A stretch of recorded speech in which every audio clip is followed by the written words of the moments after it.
తెలంగాణ కుంభమేళా ఆసియాలో అతిపెద్ద గిరిజన జాతర.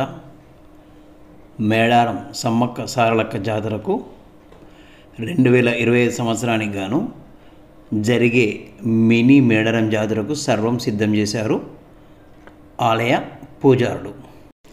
ఫిబ్రవరి నెల 12వ తేదీ నుండి 15వ తేదీ వరకు, అంటే బుధవారం ఫిబ్రవరి 12 బుధవారం నుండి 15 శనివారం వరకు 4 రోజుల పాటు ఈ మినీ మేడారం జాతర జరగనుండగా, బుధవారం మినీ మేడారం జాతరకు అంకురార్పణ జరిగింది. జాతర ప్రారంభానికి సరిగ్గా వారం రోజుల ముందు గుడి మెలిగే మండ మెలిగే పండుగను నిర్వహిస్తారు. ఈ మేరకు ఈ నెల 12 నుండి మినీ మేడారం జాతర ప్రారంభం కానుండగా, బుధవారం సమ్మక్క సారలమ్మ పూజారులు గుడి మెలిగే పండుగకు శ్రీకారం చుట్టారు. గుడి మెలిగేతో ఆలయాలను శుద్ధి చేసి మేడారంలోని సమ్మక్క ఆలయంలో సిద్ధమైన వంశస్థులు, కన్నెపల్లిలోని సారలమ్మ ఆలయంలో కాకా వంశస్థులు గుడి మెలిగే పండుగను నిర్వహించారు.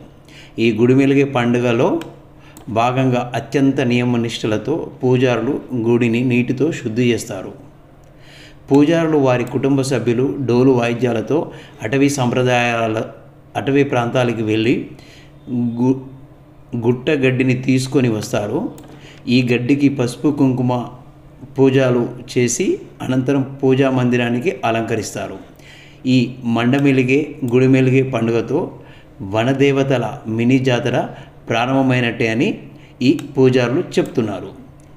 ఇప్పటి నుండి మినీ జాతర ముగిసే వరకు ప్రతిరోజు ఇక్కడ ఆలయంలో ప్రత్యేక పూజా కార్యక్రమాలతో పాటు రాత్రి వేళల్లో డోలులతో కొలుపు కూడా నిర్వహిస్తారు.